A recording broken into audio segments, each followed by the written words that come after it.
Bonjour, bienvenue à l'épisode 4. Salut Valérie. Allô José? Ça va bien? Ben ça va super bien. Bonjour tout le monde. J'ai le goût de commencer par te poser une question, Valérie. OK, allons-y. Est-ce que tu sais qu'est-ce que ça veut dire argola? Non. Ben argola argousier? Oui, tu as le premier, mais quand est venu le temps de trouver un nom pour la compagnie, je cherchais quelque chose qui faisait du sens avec d'où je venais, où les argousiers poussaient. C'est à Saint-Eugène d'Argentonnay, fait que je voulais que ça fasse du sens. Alors, argola, A-R pour argousier, tu l'as eu, bravo. G-O pour Gauthier, José Gauthier. OK. Et là, pour Lac-Saint-Jean. Alors, Argola, Argousier, Gauthier, Lac-Saint-Jean. Alors, c'est ça que ça veut dire. Mais je le savais même pas. C'est pour ça que je te le dis. Donc, c'est la petite histoire d'Argola cosmétique. Ça signifie, chaque mot signifie vraiment quelque chose. Pour l'épisode 4, on avait le goût de parler de quelque chose qui me tient à cœur depuis le début d'Argola. Donc, c'est coupe rose rosacée. Toi, c'est quelque chose que tu connais bien. Ah oui, parce que j'en fais.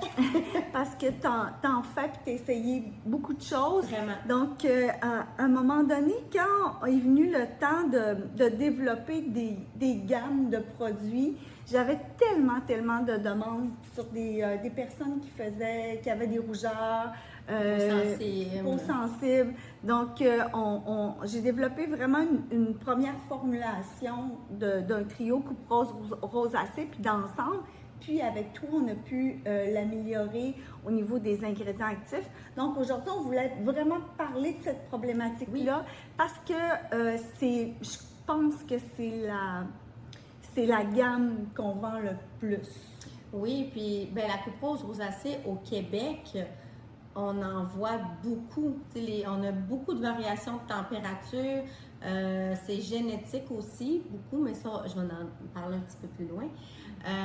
Mais oui, c'est une problématique qu'on voit beaucoup au Québec, beaucoup au Saguenay aussi. Mais je pense que c'est une bonne chose de développer parce que il y a beaucoup de produits qui existent, puis on sait pas vers quoi s'enligner. On n'a pas développé des spécificités pour cette problématique de peau-là encore au Québec. On n'en parle pas tant. Non, de plus en plus, mais effectivement, c'est souvent plus à large, je dirais. Donc aujourd'hui, on parle de coupe rose rosacée. Dis-moi, c'est quoi la différence entre une coupe rose et une rosacée? Oui. En fait, une coupe rose peut être une rosacée. Ça veut pas dire que quelqu'un qui fait de la coupe rose fait nécessairement de la rosacée. Mais ça peut être, mais c'est lié quand même. Tu sais, une coupe rose aussi qui n'est pas contrôlée peut devenir rapidement une rosacée. Donc, en fait, la coupe rose, c'est plus vasculaire. Fait que, on va avoir des petites veines rouges, on appelle ça des télangiectasies, présence de rougeur localisée aux joues, le nez, des fois le menton. Moi, c'est beaucoup le nez et les joues ici quand je fais des crises, parce que j'en fais encore quand même. Après ça, ça va être beaucoup la peau sensible aussi, mais on n'aura pas de petits boutons. Tandis que la rosacée, c'est vraiment une pathologie qui se traite pas. En fait, les deux ne se traitent pas, mais peuvent être améliorés. La rosacée, ça va être une maladie inflammatoire chronique. En plus des rougeurs, il va y avoir sensation de chaleur, même de brûlure à la limite. De pustules aussi. Des pustules, oui, des petits boutons. Beaucoup d'inflammation. Beaucoup d'inflammation. C'est très désagréable. Puis, comme je disais, si c'est pas contrôlé, eh bien, ça peut juste empirer. Puis ce qui va causer ça, souvent, il va y avoir la génétique, les variations de température, comme on a parlé au départ. Les saisons chaud-froid. Oui, exactement. Ça, c'est... Tout ce qui est sauna, j'imagine, spa. Oui, même les expositions au soleil, parce que le soleil va activer l'inflammation. Après ça, il y a même certaines nourritures, comme ce qui est plus acide, ce qui est plus épicé, le tabac, le vin. Je vous dis pas d'arrêter tout ça, là. Le vin, tu sais, des fois, une petite coupe, c'est le fun quand même. Oui, oui. Oui, mais ça va accentuer. Donc, est-ce qu'on peut, tantôt tu disais que ça ne se traitait pas, Non. mais est-ce qu'on peut prévenir, est-ce qu'on peut travailler Oui. en amont pour diminuer les rougeurs? Oui, absolument. Moi, je dis beaucoup, la routine à la maison va changer énormément. Moi, pour l'avoir essayé, là, j'ai commencé par changer ma routine à la maison avec des ingrédients actifs qui allaient venir aider pour ça. Mais il y en a qui vont quand même faire des traitements en clinique de médico-esthétique. D'ailleurs, on en fait à notre clinique. Ça va être une fois par année parce que, comme je vous dis, ça revient. Mais si c'est bien contrôlé, c'est un peu comme aller chez le dentiste. Josée, je dis ça souvent aux gens. Tu as toujours une bonne une comparaison à faire. Oui, j'aime ça. Aujourd'hui, la comparaison, c'est le dentiste. OK. Tu sais, on va faire nettoyer nos dents une fois par année ou 2 fois par année chez le dentiste, mais on continue de brosser nos dents quand même à la maison. Mais c'est un peu la même chose pour les problématiques de peau. On va se faire des lasers, on va se faire des traitements pour venir atténuer. Puis oui, ça va bien faire les lasers sur le coup, mais à la maison, si je fais rien, ça va revenir rapidement. Fait que c'est de bien contrôler avec les ingrédients. Puis quand on parle de rosacée, de coupe rose, il y a trois trucs à penser qu'il faut travailler. Fait qu'il faut vraiment travailler sur l'inflammation. On veut venir réduire l'inflammation. Apaiser la peau. Puis ça, c'est la première chose. Si vous avez d'autres problématiques autres que la coupe rose, mettons, mais la première chose qu'il faut aller calmer, c'est l'inflammation. C'est super important. Donc, pour ça, il y a certains ingrédients qui vont venir aider. On a l'argousier, d'ailleurs, qui va aider à venir apaiser, calmer l'inflammation. On a la niacinamide, qu'on a parlé... Que t'aimes beaucoup. Oui, qu'on a parlé dans dans le dernier café. Il y a le panthénol aussi, qui fait super bien pour ça. Il y a les céramides, il y a l'ectoïne aussi, qui vient calmer l'inflammation, qu'on a d'ailleurs ajouté dans la crème hydratante. Il y a les allantoïnes aussi qu'on a ajouté. Et il y a le Centella asiatica, qu'on appelle aussi l'œil du tigre.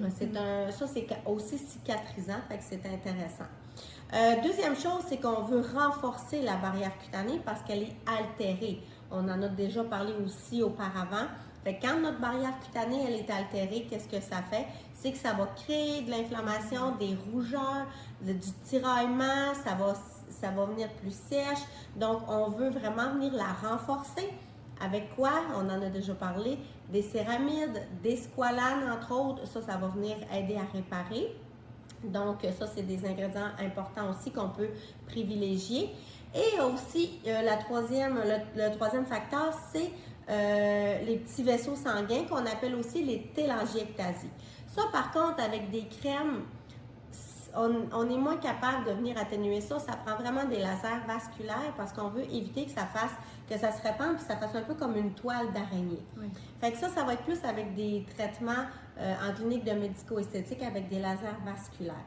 Mais encore une fois, si vous avez une peau très, très inflammée, des fois même en laser, on va se dire, OK, on va aller calmer la peau avant de faire des lasers pour pas brûler la peau. Donc, c'est vraiment super important de venir calmer tout ça. J'ai une anecdote. Oui! En fait, une histoire. J'ai une cliente que ça fait 17 ans qui souffrait, là, dans le fond, d'une rosacée. Elle avait des pustules avec beaucoup, beaucoup d'inflammation. Puis au début, je n'avais pas la gamme coupe rose rosacée. Puis je lui disais, c'est donc l'huile. Puis elle utilisait pas vraiment de produits. Puis elle a appliqué pendant longtemps seulement l'huile d'argousier le soir. Ça lui a fait un grand bien au niveau de l'inflammation. Oui. Donc aujourd'hui, elle prend la gamme, elle a ajouté des produits, mais au début, j'avais pas développé, puis ça lui faisait beaucoup de bien pour son inflammation. Ah c'est le fun parce qu'il faut respecter ça aussi. Hein. Quelqu'un qui a pas l'habitude d'avoir la grosse routine, c'est pas nécessaire, mais c'est d'avoir le bon produit, les bons ingrédients adaptés, puis ça va vraiment faire une énorme différence. Puis j'en suis la preuve parce que j'en ai tellement testé des affaires, j'en ai essayé. des fois, c'était plus rouge que c'était ou ça faisait rien du tout. Tu sais, à un moment donné, ça devient aussi décourageant. Puis, tu sais, ça nous tente pas de sortir tout le temps maquillée pour camoufler Oui, tout puis tu ça. sais, le visage, c'est la première chose qu'on Oui. voit dans le miroir quand Oui. on se regarde ou que les gens Oui. ils nous voient le visage. Fait Oui. que c'est vrai que ça peut être désagréable, Tout à fait. décourageant. Là. Puis tu sais, ça m'arrive encore là, d'avoir des crises, mettons, à l'automne, au printemps, tu sais, les gros changements de saison comme ça, mais je contrôle tellement plus depuis que j'ai une bonne routine à la maison, des bons ingrédients, je vois vraiment la différence, puis je me le fais dire beaucoup, mon Dieu, ta peau est bien belle, puis quand je le dis que je fais de la coupe rose, les gens ne me croient pas, mais je suis pas maquillée, là, tu sais, mais ça va m'arriver encore quand même d'avoir des petites crisettes, là, mais ça se contrôle beaucoup mieux qu'avant, puis ma peau est beaucoup plus belle qu'avant, puis même la sensation justement de brûlure, j'en ai pratiquement plus de ça, là. Oh wow, bravo. Ouais. C'est super. Est-ce que tu avais d'autres choses à ajouter? Oui, bien, tout ce que je voulais dire, en fait, c'est justement quoi faire quand on a une coupe rose rosacée. C'est, de bien protéger sa peau du soleil, parce que, comme je disais, ça peut être un facteur aggravant, parce que le soleil va venir accentuer l'inflammation. Je conseille souvent aussi d'utiliser une même gamme.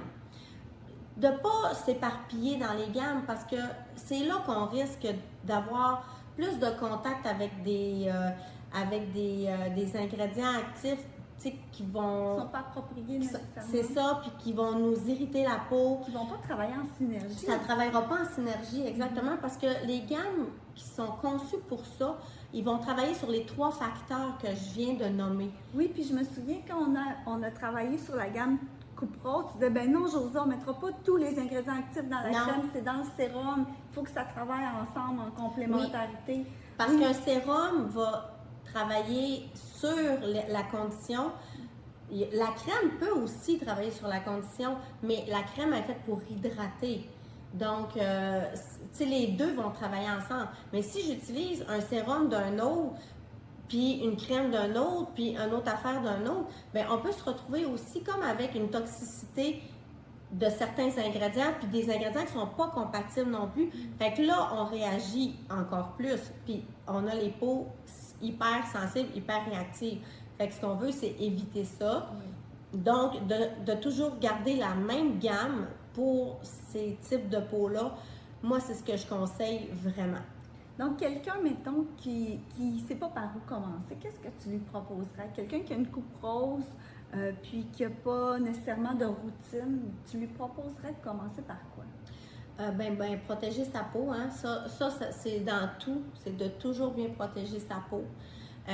Puis d'y aller, à la limite, de commencer peut-être avec une crème qui va venir réparer la barrière cutanée, parce que si la barrière cutanée n'est pas saine, ça ne donnera rien ce qu'on va faire.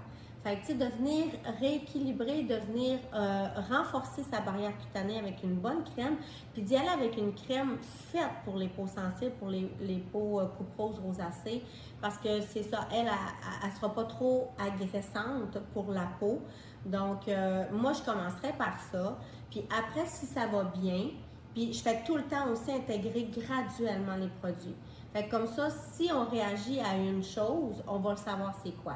Fait que si j'intègre tous les produits en même temps, puis que ma peau réagit, OK, ben c'est quoi? C'est-tu nettoyant? C'est-tu la crème? C'est-tu le sérum? Mais tu sais, je finirais peut-être par les actifs. Fait que là, un coup que la barrière est bien réparée, après ça, on va ajouter les actifs pour venir réparer la peau.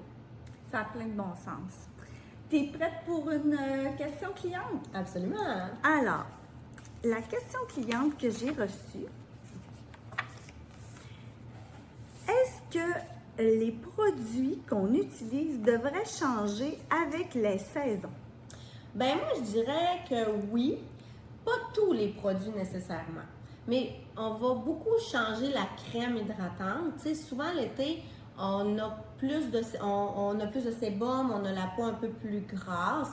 Fait qu'on peut y aller avec des crèmes un peu plus légères l'été, puis des crèmes plus grasses l'hiver. Parce que l'hiver, on a besoin de plus d'hydratation. Surtout, il y en a qui vont chauffer au bois. Ceux qui chauffent au bois, la peau vient tellement sèche. Donc, puis c'est peut-être d'ajouter aussi des masques ou des exfoliants ou des choses comme ça. Fait que moi, j'irais plus léger l'été. Puis l'hiver, d'y aller plus gras. C'est sûr que si vous avez déjà la peau grasse, c'est différent. Exactement, il faut ajuster. Fait que oui, j'aurais tendance à dire oui, qu'y aller plus léger l'été. Puis comme le nettoyant, le tonique, est-ce qu'on a besoin de changer ça ou c'est surtout Non. sur la crème? Moi, je pense que j'irais plus vers la crème, puis comme je disais, ajouter un masque ou quelque chose comme ça. Parce que le nettoyant, tu sais, c'est quelque chose qu'on enlève. Fait que ça me dérange moins. Mais tu sais, si l'été, on aime ça, plus une eau micellaire, mettons. Ou qu'on se maquille plus moins. Frais, on se maquille moins, c'est ça. Tu sais, on a besoin de quelque chose de plus frais. Ça peut être ça aussi. Peut-être d'ajouter de l'aloès aussi l'été, avec des coups de soleil ou des choses comme ça, apaiser. La peau, ça peut... puis tu sais, l'aloès, c'est pas gras non plus, donc ça peut être adapté pour tout le monde. Fait que moi, j'irais dans ce sens-là. Bien, merci beaucoup d'avoir répondu à la question. J'aime N'hésitez ça, pas, répondre aux si vous en avez des questions, donc de les poser en commentaire, on les regarde et on va y répondre bien certainement. Tu es prête pour les mythes? Allons-y. Alors, les mythes, on a pris des mythes sur la coupe rose rosacée. Oui.